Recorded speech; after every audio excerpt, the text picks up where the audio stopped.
지난 시간에 베드로의 최후 훈련에 대해서 살펴봤죠.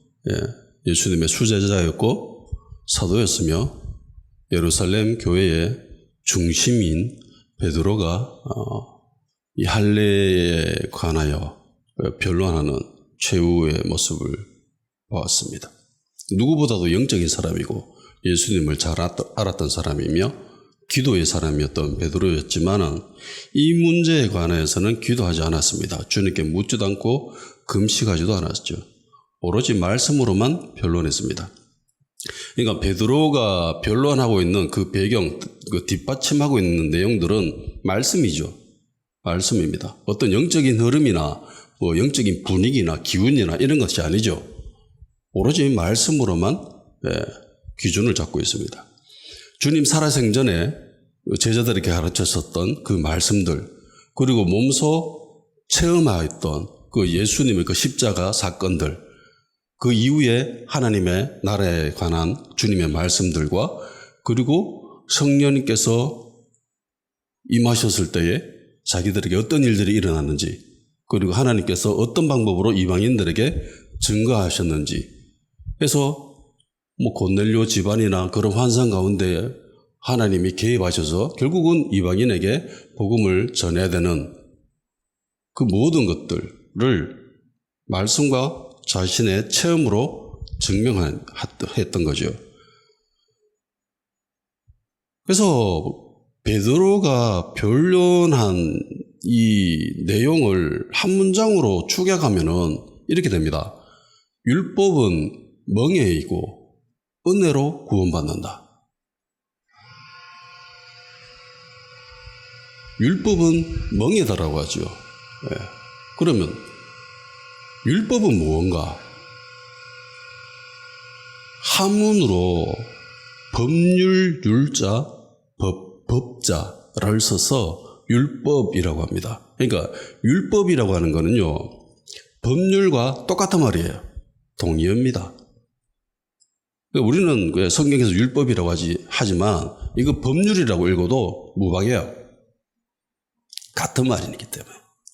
그런데 우리는 특별히 성경에서 율법이라고 하는 것은 하나님께서 모세에게 주신 그 말씀들, 그러니까 토라를 이야기하는 거죠. 모세오경. 히브리어로는 토라, 그리고 헬라어로는 노모스라고 이야기합니다.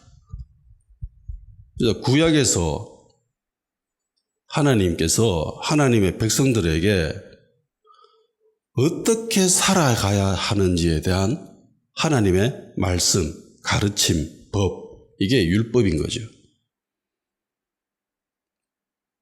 그러니까 유대인들, 그러니까 하나님의 사람들이, 이스라엘 백성들이 살아가면서 유일한 기준이 되는 것이 율법이죠.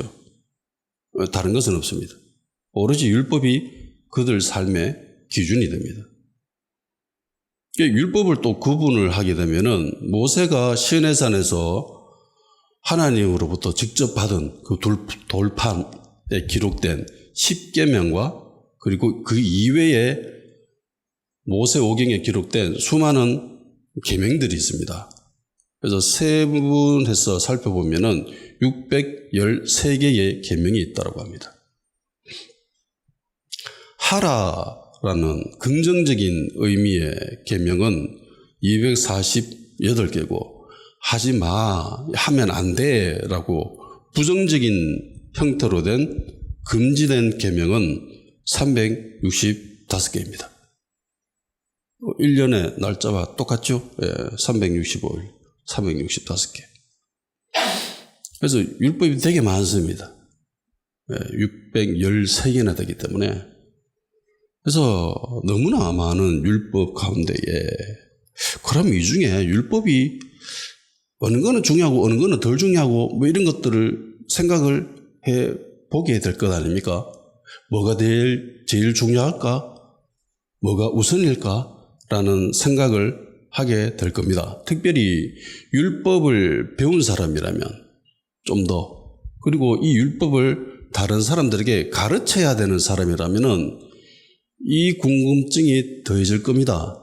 필요가 당연히 생기겠지요. 당시에 한 율법 교사가 예수님을 찾아와서 질문을 했을 때도 이걸 질문하죠. 마가복음 12장 28절에서 31절입니다. 서기관 중 한 사람이 그들이 변론하는 것을 듣고 예수께서 잘 대답하신 줄을 알고 나와 묻되 모든 계명 중에 첫째가 무엇이니까? 예수께서 대답하시되 첫째는 이것이니 이스라엘아 들으라. 주 곧 우리 하나님은 유일한 주시라. 내 목숨을 다하고 내 마음을 다하고 목숨을 다하고 뜻을 다하고 힘을 다하여 주 너희 하나님을 사랑하라 하신 것이요. 둘째는 이것이니 내 이웃을 내 자신과 같이 사랑하라 하신 것이라. 이보다 더 큰 계명이 없느니라. 그러니까 613개의 계명이 있는데 율법 교사예요. 이 사람이 무엇이 제일 우선되는 율법일까? 예수님 말씀하는 거 보니까 말 잘해. 정말 이 율법을 잘 풀어내고 재미나게 하는 거라. 그래서 물어본 거죠. 율법 중에 제일 중요한 게 뭡니까? 제일 우선되는 게 뭡니까? 첫 번째가 뭡니까? 라고 하는 그 질문에 예수님의 말씀이 하나님을 사랑하라가 첫째고 두 번째는 내 이웃을 사랑하라죠. 예.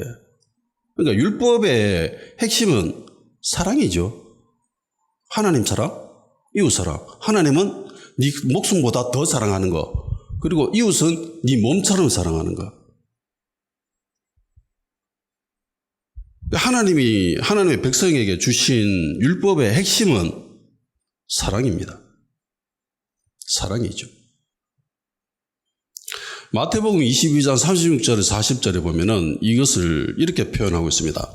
선생님, 율법 중에서 어느 계명이 크니까? 예수께서 이르시되 네 마음을 다하고 목숨을 다하고 뜻을 다하여 주 너희 하나님을 사랑하라 하셨으니 이것이 크고 첫째 되는 계명이요 둘째도 그와 같으니 내 이웃을 내 자신같이 사랑하라 하셨으니 이 두 계명이 온 율법과 선지자의 강령이니라.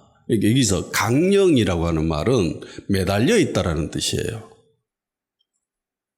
그러니까 하나님을 사랑하라, 내 이웃을 사랑하라는 이 두 계명에 이렇게 줄이 쭉 달려가지고 여 밑에 613개가 달려있는 거예요. 이걸 잘라버리면 아무짝에 쓸모가 없는 거죠. 아무짝에 쓸모가 없습니다. 그러니까 이 나머지 모든 율법은 하나님 사랑, 이웃 사랑이라는 것에 매달려 있다는 거예요.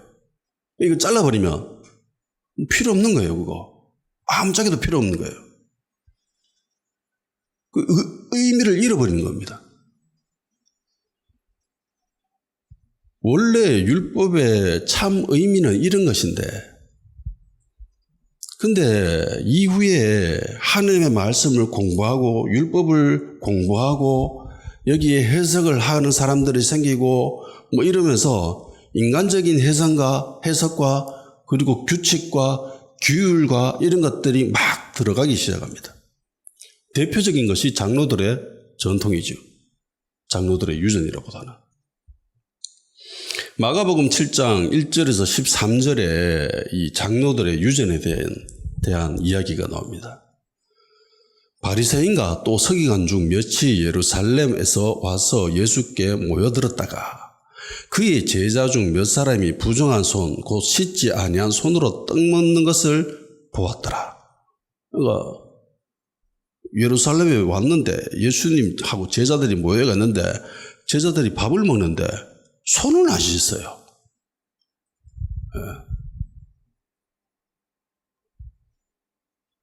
바리새인들과 모든 유대인들은 장로들의 전통을 지키어 손을 잘 씻지 않고서는 음식을 먹지 않으며 또 시장에서 들어와서는 물을 뿌리지 않고서는 먹지 않으며 그 외에도 여러 가지를 지키어 오는 것이 있으니 장과 주발과 녹그릇을 씻음이러라.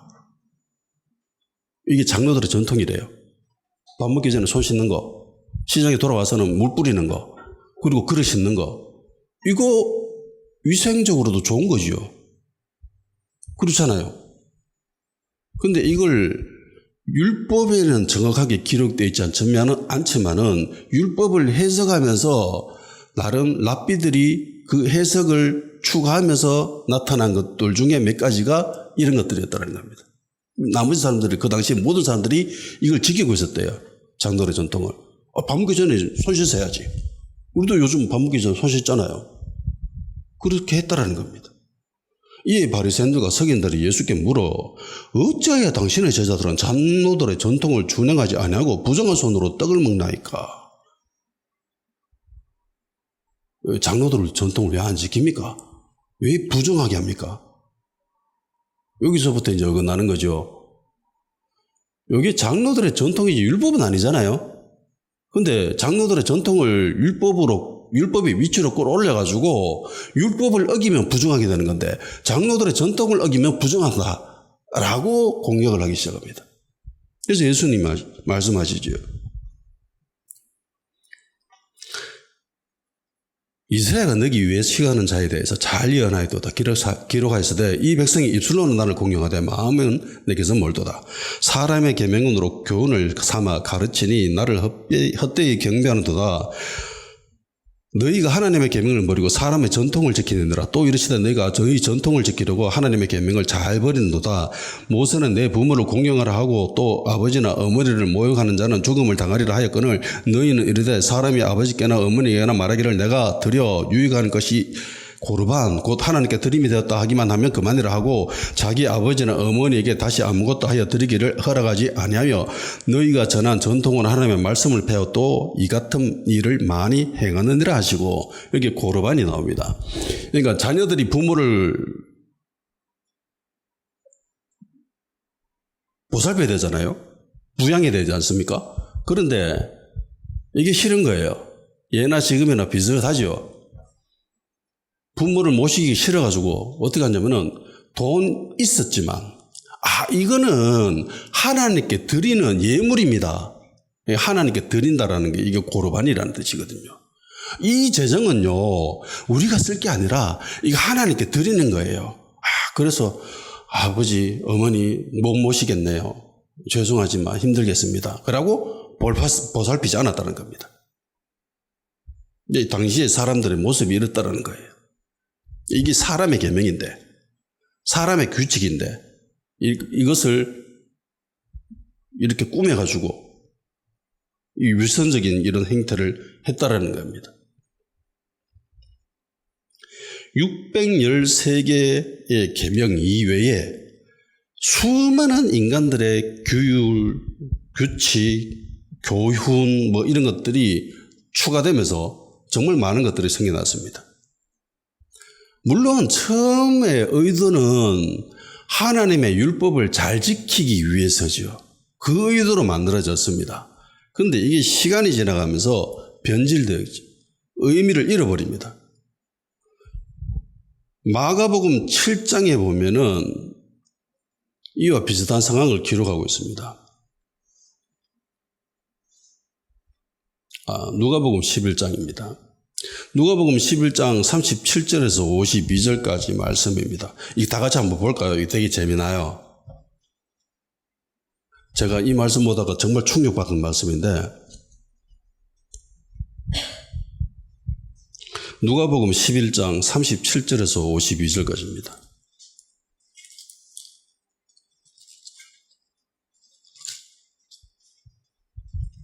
(37절에서) 52절까지. 다 같이 읽어봅시다. 시작.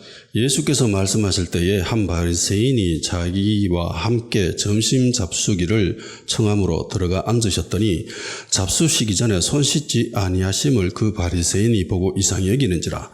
주께서 이르시되 너희 바리새인은 지금 장과 대제법의 겉은 깨끗이 하나 너희 속에는 탐욕과 악독이 가득하도다. 어리석은 자들아 겉을 만드신 이가 속도 만들지 아니하셨느냐. 그러나 그 안에 있는 것으로 구제하라. 그리하면 모든 것이 너희에게 깨끗하리라. 화 있을진저 너희 바리새인이여 너희가 박하와 운양과 모든 채소의 11조는 들이되 공의와 하나님에 대한 사랑은 버리는도다. 그러나 이것도 행하고 저것도 버리지 말아야 할지니라. 화 있을진저 너희 바리새인이여 너희가 회당의 높은 자리와 시장에서 문안받는 것을 기뻐하는도다. 화 있을진저 너희여 너희는 평토정한 무덤 같아서 그 위에 밟는 사람이 알지 못하느니라. 한 율법 교사가 예수께 대답하여 이르되 선생님 이렇게 말씀하시니 우리까지 모욕하심이니이다. 이르시되 화 있을진저 또 너희 율법 교사여 지기 어려운 짐을 사람에게 지우고 너희는 한 손가락도 이 짐에 대지 않는도다. 화 있을진저 너희는 선지자의 무덤을 만드는도다. 그들을 죽인 자도 너희 조상들이로다. 이와 같이 그들을 죽이고 너희는 무덤을 만드니 너희가 너희 조상이 행한 일의 증인이 되어 옳게 여기는도다. 그러므로 하나님의 지혜가 이르시되 너희 선지자와 사도들을 그들에게 보내리니 그 중에서 더러는 죽이며 또 박해하리라 하였느니라. 창세 이후로 흘린 모든 선지자의 피를 이 세대가 담당하되 곧 아벨의 피로부터 제단과 성전 사이에서 죽임을 당한 사가랴의 피까지 하리라. 내가 너희에게 이르노니 과연 이 세대가 담당하리라. 화 있을진저 너희 율법 교사여 너희가 지식의 열쇠를 가져가서 너희도 들어가지 않고 또 들어가고자 하는 자도 막았느니라 하시니라. 예수님의 말씀이 어마어마합니다. 자, 그러면 예수님이 이 사람들을 향해서 무려 화 있을진저라고 7번이나 6번이나 이야기하시거든요. 화 있을진저, 화 있을진저. 그러니까 정말 예수님이 열받으신 거예요. 엄청나게 열받으셨죠. 이 내용을 살펴보면 정말 대단합니다. 살 떨려요, 말씀이. 근데 예수님이 이들을 향해서 왜 공격했죠? 왜 비난하고 왜 저주했지요?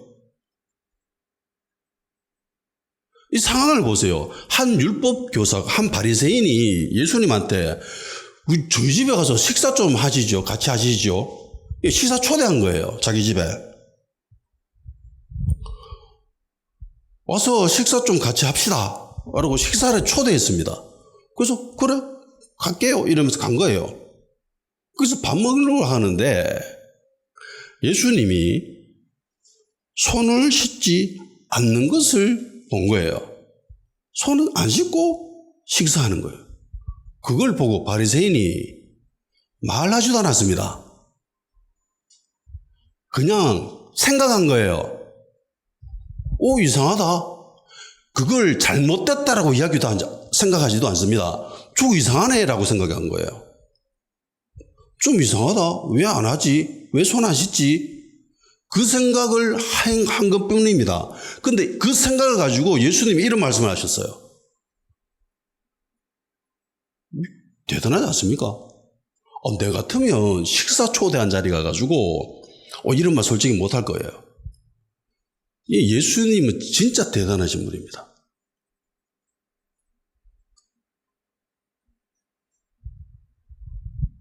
정말 어마어마한 말씀하십니다. 그냥 말 한 것도 아니고 속으로 이상하다라고 생각만 했는데 거기다 대놓고 너희 겉은 깨끗하고 속은 더러워 썩어 빠졌다 이러면서 이야기하시면서 어리석다, 공유와 하나님에 대한 사랑은 버렸다라고 이야기하십니다. 평토장한 무덤 같다.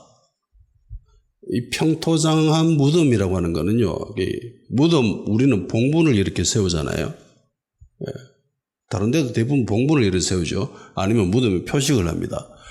근데 유대인들은 시체를 만지면 부정이 되죠. 부정하게 됩니다. 근데 비용상 평토장 하는 것이 이게 비용이 훨씬 적게 듭니다. 그냥 땅 살짝 파내가지고 그 시체 얹고 봉분 안 쌓고 그냥 평평하게 이렇게 만들어 놓으면은 이게 비용이 별로 안 들거든요. 여러 가지 이유로 그래서 그냥 그렇게 해놓는 사례가 있습니다. 어떤 사람들은 그렇게 평평하게 무덤을 만들어 놓고 그 위에다가 석계칠을 하는 사람들도 있어요. 여기 무덤입니다라는 표식을 만들어 놓는 거예요. 그런데 어떤 사람들은 그거마저 안 하는 사람들이 있습니다. 그래서 하나님 성전에 가려고 지나가다가 자기도 모르게 평토장한 무덤을 밟게 되면 부정한 사람이 되죠. 그래서 하나님께 못 가게 되는 겁니다. 못 가면 하나님 못 만나게 되는 거예요. 그러니까 율법 교사들이 하는 짓이 이와 같다라는 겁니다.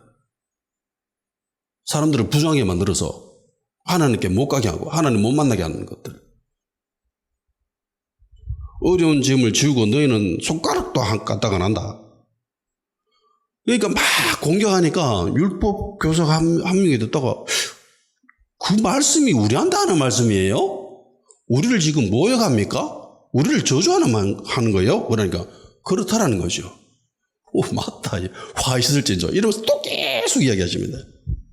그러면서 창세로부터 시작해가지고 모든 선지자의 뭐 피까지 너희가 다 담당해야 된다. 그러면서 어마어마한 말씀을 하시죠. 지식이 열쇠 가지고 가가지고 적어도 안 들어가고 다른 사람도 못 들어가게 막고 있다. 이러면서 이 사람이 도대체 무슨 짓을 했길래 손 씻는 거 그거 이상하게 얘기한 거 그거밖에 없어요. 왜 손 안 씻지? 라고 그냥 속으로 생각한 것밖에 없습니다. 근데 이런 무지막지한 말씀을 내뱉으신 거예요. 왜 이랬을까요? 너무하다는 생각이 안 듭니까?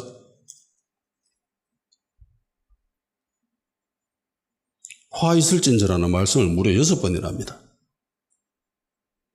이게 이 정도로 예수님으로부터 비난받아야 할 행동일까요?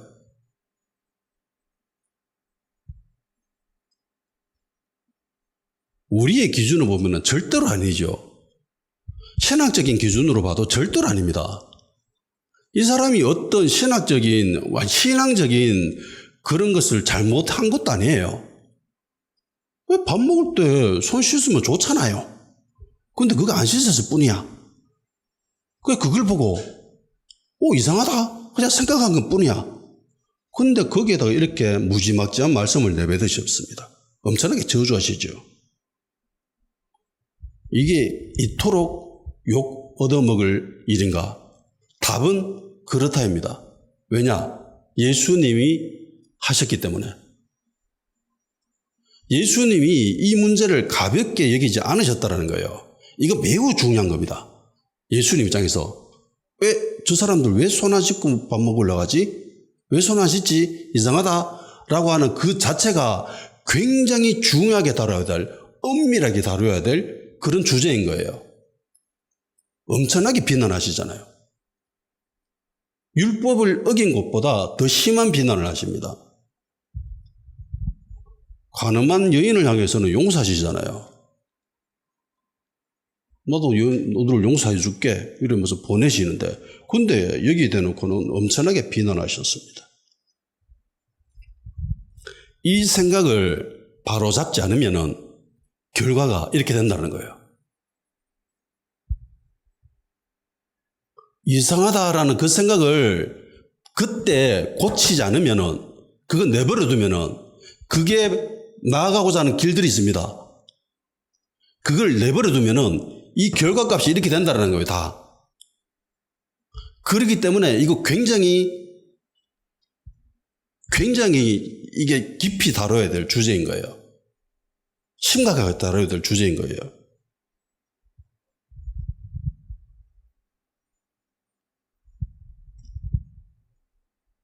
이 말씀을 들어보면은 이게 어떤 악감정도 막 생겨날 그런 상황이죠. 그냥 식사에 초대해가지고 밥 한 번 먹여주려고 했는데 엄청나게 욕하는 거예요. 만일에 내가 바리새인 당사자다. 지금 우리한테 지금 욕하는 겁니까? 그렇다 이러면서 또 계속 막 욕하니까 당연히 기분이 상하죠.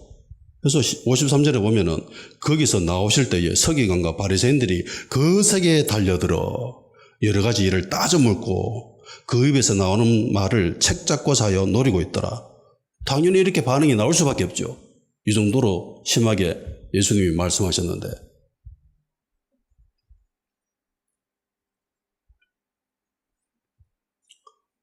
이거 내버려 두면 큰일 나기 때문에 건드려야 돼요.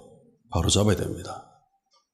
이게 단지 이 시대의 유대인들에 대한 것들만 이야기하는 게 아니에요. 지금 이 시대에 교회 생활을 하면서도 이런 일들은 얼마든지 벌어질 수 있습니다. 율법은 어떤 행위를 이야기합니다. 율법이라고 하는 것은 인간이 어떤 행위를 하든지 행위를 하지 말아야 되든지 그런 것들입니다. 그러니까 율법의 기본은 근간을 이루는 것은 행위예요. 행동입니다. 근데 원래 율법의 진정한 참뜻은 사랑이지요. 사랑은 겉으로 드러나는 것이 아니죠. 물론 겉으로 드러날 수는 있지만은 겉으로 드러나는 그 자체를 사랑이라고 이야기하지는 않습니다. 사랑이 충만했을 때 그 사랑이 나올 때에 한 방편이 될 수 있고 사랑이 있지만 표현 안 할 수도 있죠. 행동으로 드러나지 않을 수도 있습니다. 근데 이것이 세월이 지나가면서 안에 있는 알맹이는 사라지고 껍데기만 남아있는, 그러니까 이게 외식이 되는 거죠.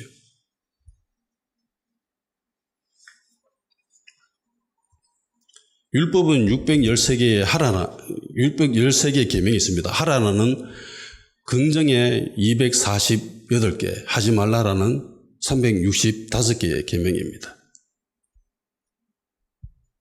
그래서 인간의 행위예요. 로마서 2장 13절 하나님 앞에서는 율법을 듣는 자가 의인이 아니요 오직 율법을 행하는 자라야 의롭다 하심을 얻으리니. 그러니까 율법을 듣는다고 의인이 되는 게 아니라는 거죠. 율법을 실천해야 됩니다. 행동해야 됩니다. 그래야 의롭다라고 칭함을 받는다라는 거죠. 그러니까 율법을 많이 안다, 율법을 깊이 안다, 율법을 잘 해석한다, 이거는 의인이 되는데 별다른 도움이 안 됩니다. 일단은 율법을 실천하려면은 율법에 대해서 알아야 되죠. 그래서 근데 율법을 안다고 실천하지 않으면은 그거는 율법을 지킨 게 아니죠. 의인이 아닙니다. 율법을 행함으로 의인이 된다고 했는데 율법을 알고 많이 알고 잘 해석하고 깊이 있게 안다고 그것이 의인이 되는 것은 아니라는 겁니다. 행동해야 되는 거예요. 근데 하나님이 주신 그 율법을 한 사람이 그 모든 율법을 다 실천할 수 있는 사람이 이 땅에 존재했을까요? 없습니다. 한 명도 없었습니다. 그래서 로마서 3장 10절 기록된 바 의인은 없나니 하나도 없으며 20절 그러므로 율법의 행위로 그의 앞에 어렵다 하심을 얻을 육체가 없나니 율법으로는 죄를 깨달음이니라.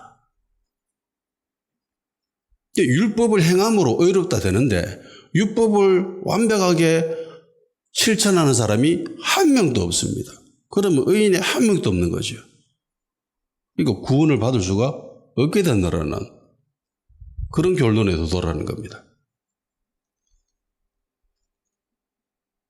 이 시대에 예수님 당시에 율법에 대한 이 모순을 잘 표현해주고 있는 사건이 있습니다. 그게 선한 사마리아인 이야기입니다. 앞장을 넘겨서 누가복음 10장을 한번 봅시다.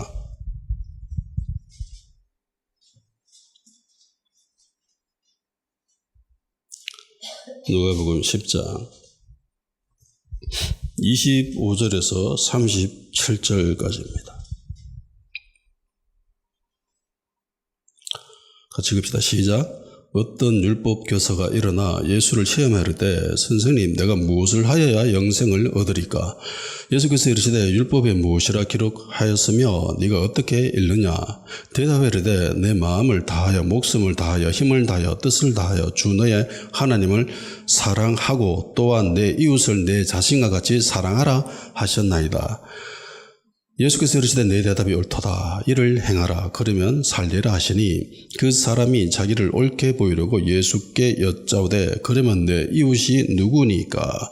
예수께서 대답하여 이르시되 어떤 사람이 예루살렘에서 여리고로 내려가다가 강도를 만나매 강도들이 마침 그 옷을 벗기고 때려 죽을 것을 버리고 갔더라. 마침 한 제사장이 그 길로 내려가다가 그를 보고 피하여 지나가고 또 이와 같이 한 레위인도 그곳에 이르러 그를 보고 피하여 지나가되 어떤 사마리아 사람은 여행하는 중 거기 이르러 그를 보고 불쌍히 여겨 가까이 가서 기름과 포도주를 그 상처에 붓고 싸매고 자기 짐승에 태워 주막으로 데리고 가서 돌봐 주리라. 그 이튿날 그가 주인에게 데나리온 2를 내어주며 이르되 이 사람을 돌보아 주라. 비용이 더 들면 내가 돌아올 때에 갚으리라 하였으니 내 생각에는 이 세 사람 중에 누가 강도 만난 자의 이웃이 되겠느냐. 이르되 자비를 베푼 자니라. 예수께서 이르시되 가서 너도 이와 같이 하라 하시니라. 아멘.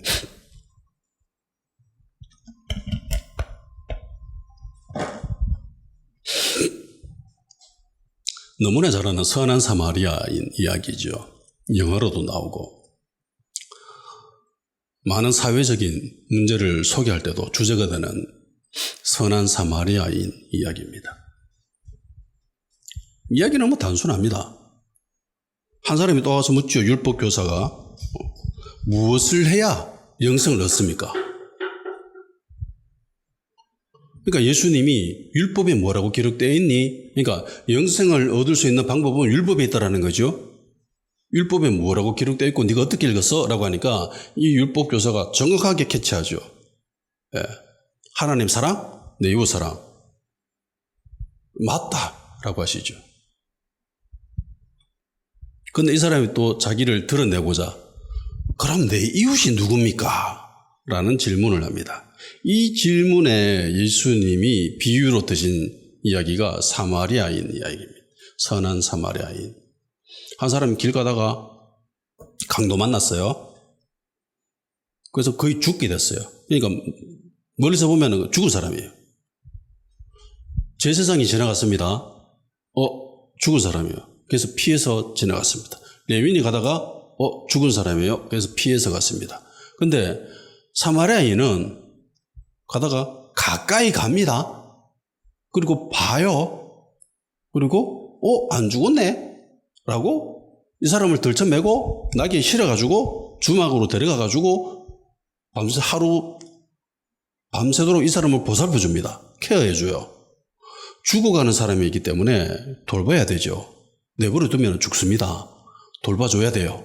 그래서 이 사람은 거의 잠도 잘 못 자고 돌봐줬을 겁니다. 그리고 그 다음날 주인에게 2데나리온 주면서 보살펴줘. 비용 모자리면 내가 돌아올 때 다시 줄게. 보태줄게. 라고 갑니다. 그리고 예수님이 질문하시죠. 누가 이웃이니? 자비를 베푼 사람요. 사랑을 베푼 사람요. 그래 맞아. 너도 그렇게 해. 라는 게 선한 사마리아인 이야기죠. 근데 여기서 제가 굉장히 중요하게 생각하는 부분이 있습니다. 이거를 다루는 사람들은 별로 못 봤는데 예수님이 여기에 특별히 어떤 위치를 한정합니다.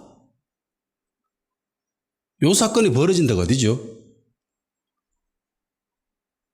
예수님이 길 가다가 라고 해도 되는데 어떤 특정한 위치를 언급해요. 예루살렘에서 여리고로 내려가다가 강도를 만났대요. 주석에 보면은 길이 험해가지고 숨을 곳도 많고 이래가지고 강도들이 꽤 있었답니다.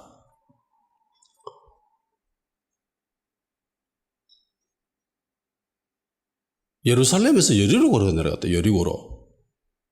여리고는 우리가 잘 알죠. 예. 여리고는 당시에 경제, 상업, 정치의 중심지입니다. 특별히 겨울 헤롯 궁전이 여기에 있습니다.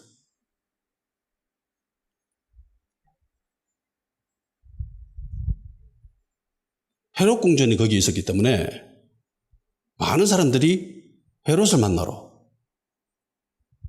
정치적인 야망을 이루기 위해서 그리로 갔습니다. 장사하러 그리로 갔습니다. 거기 특산품이 있었거든요. 유명한 장사하기 위해서.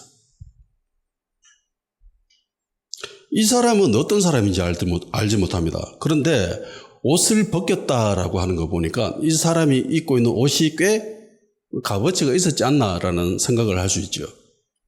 이 사람은 장사치일 수 있습니다. 돈 많아. 강도 만났죠? 옷 뺏기고 거의 죽게 됐습니다. 근데 중요한 거는 제사장입니다. 제사장이 왜 여리고로 가죠? 여리고가 이스라엘 신앙에 있어서 중요한 도시입니까? 전혀 아니죠. 오히려 부정적인 이미지가 더 강한 곳이 여리고입니다. 길갈이나 뭐 이런 곳하고 다른 곳이잖아요. 여리고는 이스라엘인에게 있어서, 하나님 백성에게 있어서 부정적인 이미지가 더 강한 곳이에요. 그런데 제사장이 왜 이 길을 내려가죠? 제가 생각하건데 정치적인 사람이 않았나. 제사장이 여리고에 갈 일은 별로 없습니다. 헤롯 만나러 가지 않는 이상. 그러니까 예수님은 이 위치를 한정시키고 이 상황을 이야기하면서 이 제사장 그리고 이 레위인이 어떤 인물인지를 보여주는 거예요. 겉으로는 굉장한 신앙인인데 그 속은 속물인 거죠. 정치적인 야망을 이루기 위해서, 자기 목적을 이루기 위해서.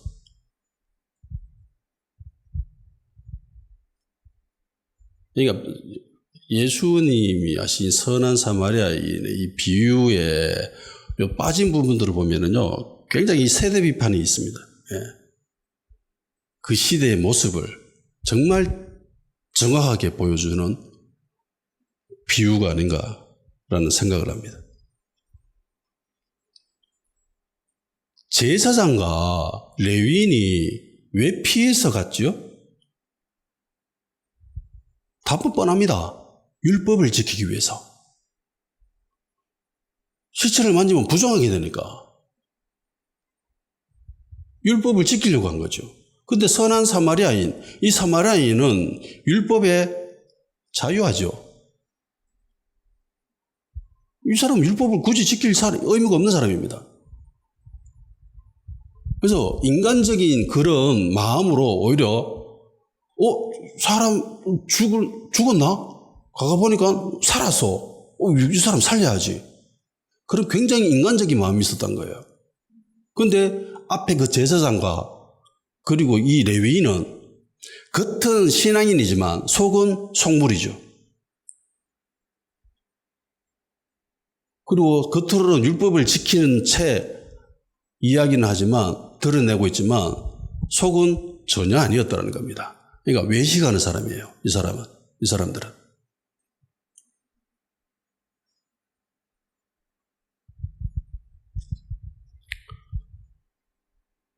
그래서 예수님이 이것도 행하고 저것도 행해야 된다 라고 말씀하신 거죠. 베드로는 율법을 멍에라고 이야기합니다. 이거 멍에다. 우리도 못 진다. 우리 조상들도 못 졌다. 근데 이걸 왜 이방인들에게, 이방인 형제들에게 지게 하려고 하는데 그러면 안 된다 라고 이야기하죠. 멍에라고 하는 것은 가축이 일할 때에 이렇게 씌워 놓는 겁니다. 그러니까 통제하기 위한, 원하는 방향으로 이끌어가기 위해서 하는 것이 이 멍에이죠. 노예한테도 멍에를 씌웁니다.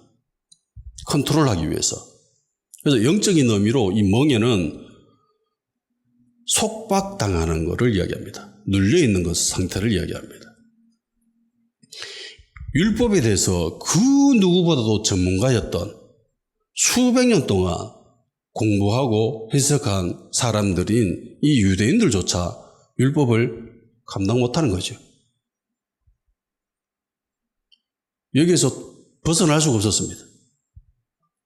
그런데 율법을 잘 알지도 못하는 이방인이 이 율법을 지켜야 된다? 이건 더 불가능한 거죠. 그래서 베드로는 이거 말도 안 된다. 우리도 못하는데, 왜 하는데? 구원은 하나님의 은혜로 되는 거지. 라고 이야기하는 거예요.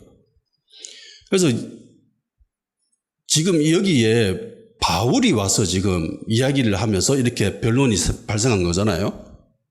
그래서 바울이 1차 전도 여행을 마치고 안디옥 교회에 있을 때 그때 갈라디아서를 기록했다라고 이야기합니다. 그래서 갈라디아서의 내용을 보면은 이 부분에 대한 변증이 굉장히 많이 나옵니다.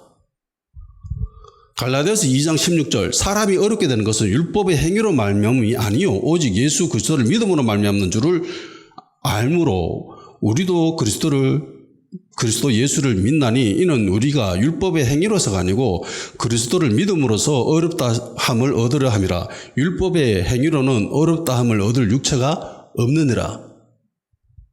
그러니까 율법을 실천해서 어렵게 되는 것은 불가능하다. 2장 21절 내가 하나님의 은혜를 폐하지 아니하노니 만일 어렵게 되는 것이 율법으로 말미암았으면 그리스도께서 헛되이 죽으셨느니라. 율법으로 어렵게 된다면 예수님이 하신 일들이 그거 다 헛거야. 그거 말짱 도루묵이야 그거. 3장 23절 믿음이 오기 전에 우리는 율법 아래에 매인바 되고 계시될 믿음의 때까지 갇혔느니라. 그러니까 믿음이 오기 전까지 율법에 매여 있다라는 거죠. 멍에를 쥐고 있었다는 거죠. 근데 믿음의 때가 계시되면은 그것이 더 이상 필요 없다는 겁니다. 24절 이같이 율법이 우리를 그리스도께로 인도하는 초등교사가 되어 우리로 하여금 믿음으로 말미암아 어렵다함을 얻게 하려 함이라. 25절 믿음이 온 후로는 우리가 초등교사 아래 있지 아니하도다. 예전 성경에는 이거 몽학선생이라고 이야기했습니다. 여기 이야기하는 이 초등교사라고 하는 거는요, 어떤 집안에 애가 있습니다. 이 애가 학교를 가야 돼요. 그러면 그 집에 그 하인이 있겠지요? 그 하인이 그 학교까지 안내해 주는 사람을 이 초등교사라고 이야기합니다. 그래서 길 가다가 뭐 위험한 거 있나 없나, 뭐 다른 사람 와서 강도가 뭐 뺏어가거나 뭐 그런 거 하나하나 그거 관찰하고 보호해주고 가이드 해주는 엉뚱한 길 못 가게, 어디 놀러 가려고 하는데 학교 저긴데 저기로 가야지 이러면서 학교까지 데려다 주면 학교에서 선생님이 이제 그 아이를 가르치는 거죠. 근데 이 초등교사는 가르치는 사람이 아니죠. 율법이 초등교사라는 거예요. 그리고 학교에서 참 교사, 진짜 선생님은 예수님. 율법이 초등교사 역할을 했다는 겁니다. 학교에서 배우는, 선생님께 배우는 게 그게 진짜인데, 그 진짜를 배우고 와가지고 잘 알지도 못하는 그 안내하는 사람, 그 사람이 이야기하는 그 지식이 선생님의 지식보다 더 뛰어나다라고 이야기하면 이게 말이 안 되잖아요. 교사의 자격도 없는 사람인데 율법이 이렇다라는 겁니다. 율법의 역할은 참 교사에게로 인도하는 역할, 그러니까 예수님께로 인도하는 역할만 하는 것이 율법의 참 역할이라는 겁니다. 히브리서 10장 1절 율법은 장차 올 좋은 일의 그림자일 뿐이요 참 형상이 아니므로 해마다 늘 드리는 제사로 나아오는 자들을 언제나 온전하게 할 수 없느니라. 그러니까 율법은 그림자다. 율법은 그림자다. 참 형상이 아니다. 참 형상은 예수님. 예수님으로만 온전하게 되는 거죠. 로마서 10장 4절 그리스도는 모든 믿는 자에게 의를 이루기 위하여 율법의 마침이 되시느니라. 그래서 예수님 직접 말씀하셨잖아요. 내가 율법을 폐하려 온 것이 아니다. 천지가 없어지기까지 율법의 1.1획도 없어지지 않는다라고 말씀하셨습니다.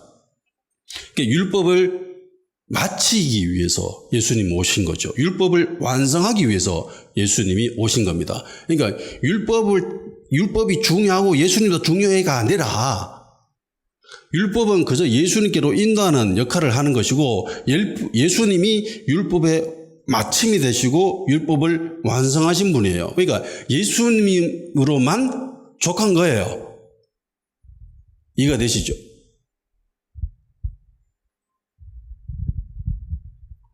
율법의 역할이 이 정도인데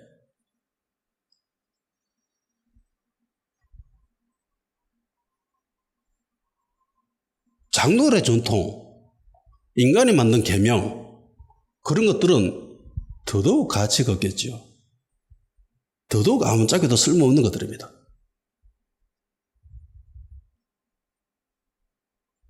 율법이 우리 안에서 어떤 일을 하는가 이거를 바울이 굉장히 재미나게 표현한 것이 로마서에 나옵니다. 로마서 7장 21절에서 25절입니다. 그러므로 내가 한 법을 깨달았노니 곧 선을 행하기 원하는 나에게 악이 함께 있는 것이로다. 내 속사람으로는 하나님의 법을 즐거워하되 내 지체 속에 또 한 다른 법이 내 마음의 법과 싸워 내 지체 속에 있는 죄의 법으로 나를 사로잡는 것을 보는도다. 오호라 나는 공고한 사람이로다. 이 사망의 몸에서 누가 나를 건져내라. 우리 주 예수 그리스도로 말미암아 하나님께 감사하리로다. 그런즉 내 자신이 마음으로는 하나님의 법을 육신으로는 죄의 법을 섬기노라. 율법을 알게 됨으로 인하여서 그 율법을 안 자가 내 안에서 이 땅에 살아가면서 어떤 일이 일어나는가 내 안에서 이걸 표현하고 있는 거예요. 현대어로 제가 한번 말씀드려 볼게요. 나 스스로는 늘 올바른 일을 원하나 어쩔 수 없이 잘못된 일을 해버리는 이것이 인생의 현실인 것 같습니다. 속으로 하나님의 뜻을 따라서 살고 싶어 하면서도 내 속 깊은 곳에 어떤 다른 것이 있어서 그것이 내 마음에 분란을 일으켜 나를 누르고 아직도 내 속에 도사리고 있는 죄의 노예로 만들어 버립니다. 나는 마음으로는 늘 기쁨으로 하나님을 섬기는 종이 되기를 원하면서도 실제로는 여전히 죄의 노예가 되어 있는 자신을 보합니다. 이제 여러분은 내 형편이 어떻다는 것을 아셨을 것입니다. 아, 나는 얼마나 비참한 처지에 놓인 인간입니까? 누가 이 죽을 수밖에 없는 노예 상태에서 나를 해방시켜 줄 것입니까? 하나님께 감사드립니다. 우리 주 예수 그리스도께서 나를 해방시키셨습니다. 그분이 나를 해방시켜 주셨습니다. 아멘. 이 고백은 우리가 살아가면서도 늘 경험하는 것들이죠. 저거 하면 안 되는 거 압니다. 이거 하면 죄라는 걸 압니다. 솔직히 내 안에 있는 건 진짜 나는 그거 하기 싫어하죠. 근데 나의 몸은 그거 하고 있습니다. 죄를 짓고 있어요. 왜? 그게 인간의 연약함이라는 거예요. 바울도 이렇게 살았다는 겁니다. 감당이 안 된다는 거예요. 해결할 수가 없다는 겁니다. 정말 하나님에 대한 열심히 특심인 바울인데 하나님에 대한 그 열정이 너무나 불타올라가지고 삶을 바친 사람이 모든 사람들로부터 존경받는 바리새인이고 가말리엘 문해성으로서 그렇게 열심히 공부한 사람인데 이 사람도 이랬다라는 거예요. 우리랑 똑같이. 아, 나는 도저히 벗어날 수가 없구나 라고 했을 때에 예수 그리스도로 말미암아 해방된 거죠. 이 멍에에서 이 매임에서 자유하게 됐다는 겁니다. 어떻게? 예수님을 믿음으로. 나의 행위가 아닙니다. 착각하지 마십시오. 나의 행위가 아니에요. 내가 죄를 안 짓는 게 아닙니다. 죄를 짓더라도 예수님의 보혈을 의지하여 예수님을 믿는 거예요. 그리고 주님께 하나님께 나아가는 거예요. 하나님께 나아갈 때 우리의 행위로 나갑니까? 내가 어떤 선한 일을 하고 율법을 지켰다라는 교회에서 이야기하는 성경에서 이야기하는 그런 것들 해야 된다라는 거, 하지 말아야 된다라는 거, 그걸 지켜야 해서 혹은 안 지켜서 흔히 이야기하는 율법을 지켜서 내 행위로 하나님께 나가요? 아니죠. 그거 아무짝에도 쓸모없는 짓입니다. 그거 천몇백 년 동안 해봤지만 불가능하죠. 안 됩니다. 오직 예수 그리스도의 보혈에 힘입어 담대히 하나님께 나아가는 거예요. 다른 것은 없습니다.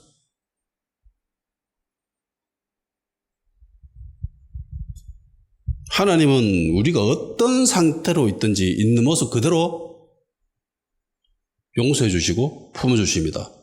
우리가 하나님께 나아가는 한.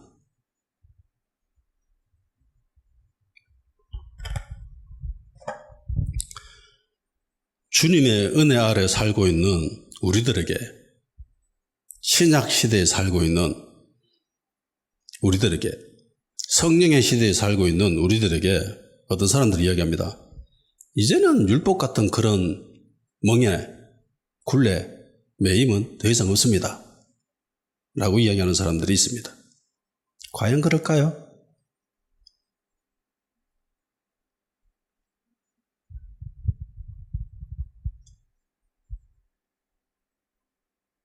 장로들의 전통 같은 것들 우리 안에 없을까요? 인간이 만든 계명들, 인간이 만든 규칙들, 교회가 전수해주는 그런 규칙, 그런 것들이 없을까요? 그게 예수님의 말씀보다, 예수님을 향한 그 믿음보다 더 위에 있는, 그렇게 두는 그런 행태가 우리 안에 없을까요? 많습니다. 많아요. 안타깝게도. 신의 생활을 하면 이렇게 해야 돼. 라고 하는 것들. 대대로 이렇게 해서 라고 하는 것들. 성경에 기록되어 있지도 않고 예수님 말씀하시지도 않았는데 그렇게 해야 된다고 이야기하는 것들. 야, 밥 먹을 때 손 씻어야지. 위생적으로 그게 좋은 거야. 그런 것들과 비슷한 성격을 지닌 것들이 꽤 많이 있습니다.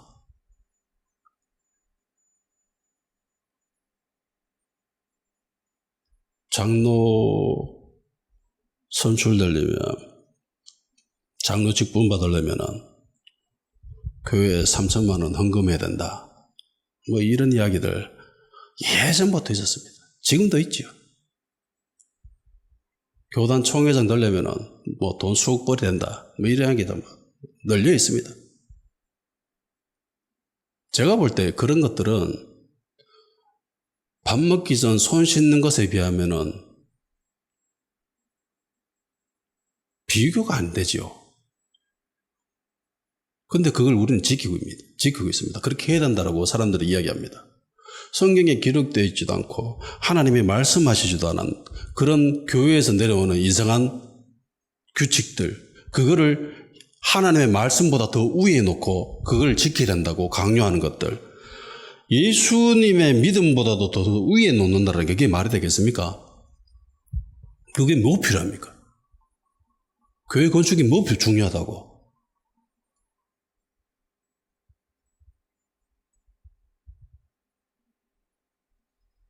그러니까 우리 안에도 이 여리고 성으로 내려가려고 하는 그런 제사장과 레위인들의 모습이 많이 있어요. 뭐 요즘 매스컴에 보면 그런 사람들 널려 있잖아요. 예. 제가 이야기하는 거는 불신자를 이야기하는 거 아닙니다. 그리스도인들을 이야기하는 겁니다. 솔직히 그리스도인이라고 붙이기도 뭐해요. 그냥 교회 다니는 사람, 교회 출석하는 사람. 보세요. 이 사람들이 정치적인 야망이 있었잖아요. 개인의 목적이 있었습니다. 그걸 이루기 위해서 여리고에 있는 헤롯을 만나러 간 거예요. 신앙적인 관점에서 이스라엘 백성이, 그러니까 특별히 제사장이 아니라 레위인이 여리고 성에 내려갈 이유는 전혀 없습니다. 그런데 거기 내려가고 있죠. 속마음은 그러면서 겉으로는 율법을 지킨다고 하면서 시체를 피해가지요. 이게 우리 안에 없겠어요, 이게? 현대 교회에, 현대 그리스도인들 모습에 이런 모습이 없겠습니까? 전 매스컴만 보면은 보이는 사람들이 다 그래요. 안 그런 사람이 보기가 힘듭니다.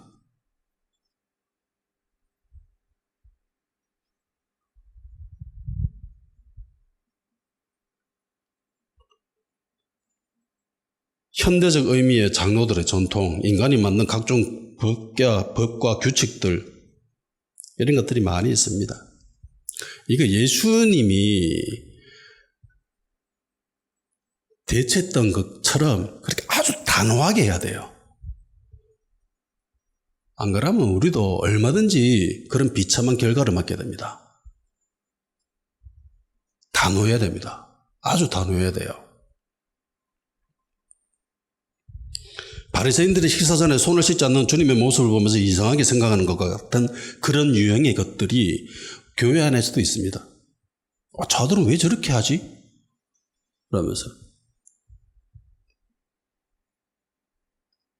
자기 기도가 조금 다르면은 저 사람들은 왜 저렇게 예배드리지? 저들은 왜 저렇게 기도하지? 저들은 왜 저렇게 찬양하지? 그 이상하게 생각하는.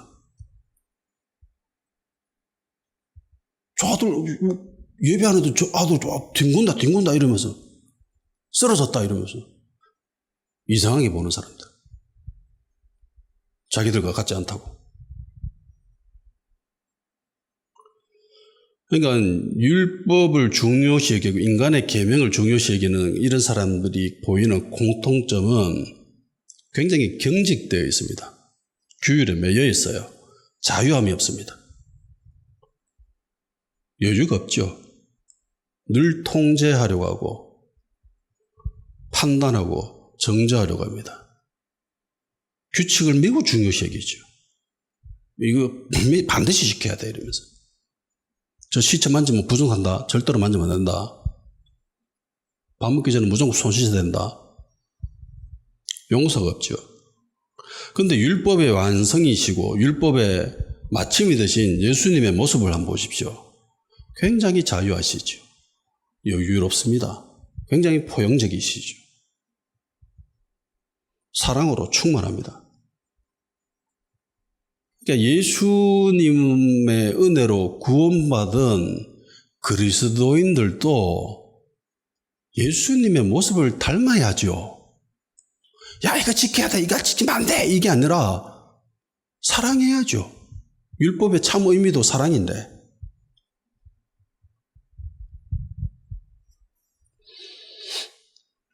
로마서 13장 8절 피차 사랑의 빛 외에는 아무에게도 아무 빛도 지지 말라. 남을 사랑하는 자는 율법을 다 이루었는데라.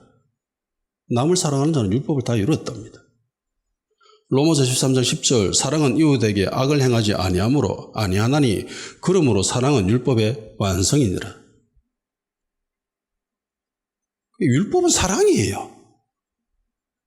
그런데 율법을 지켜야 돼 라고 이야기하는 사람들, 성경에 기록된 이들의 모습을 보면은 사랑의 모습이 없죠. 예. 오로지 율법을 지키나 안 지키나 그것만 관심 있습니다. 안식일에 사람을 고치나 안 고치나 그것에만 관심 있죠. 야, 사람 고쳤다. 율법 어겼다 이러면서 안식일 어겼다 이러면서 그 죽이려고 하죠. 그러면 질문, 교회에 사랑이 있는가? 세상이 교회를 보면서 어떻게 생각하는가? 교회는 사랑이 넘치는 곳이야 라고 생각할까요? 그리스도인은 사랑이 많은 사람들이야 라고 생각할까요? 그리스도인들 모습 가운데에 사랑이 있습니까? 제가 세상에 나가본 결과 그리스도인들이 희생하고 손해보고 이런 모습을 보기가 힘듭니다. 진짜 보기가 힘들어요. 절대로 손해를 안 보려고 합니다. 어떻게 해서든 자기 이윤을 차지하려고, 이익을 차지하려고 혈안이 돼서 아둥바둥 싸우고 찢고 뽑고 속이고 거짓말하고 남에게 피해를 주고 그러면서도 악착같이 자기의 이익을 챙기려고 합니다. 제가 본 대부분의 그리스도인들이라고 하는 사람들의 모습이었습니다.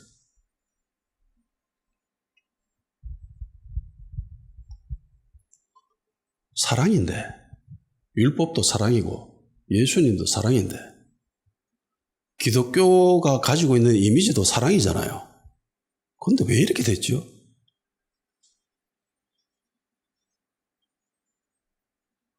여리고로 내려갔기 때문이에요. 여리고로. 여리고 왜 갑니까? 교회가 정치에 왜 관심을 가져요?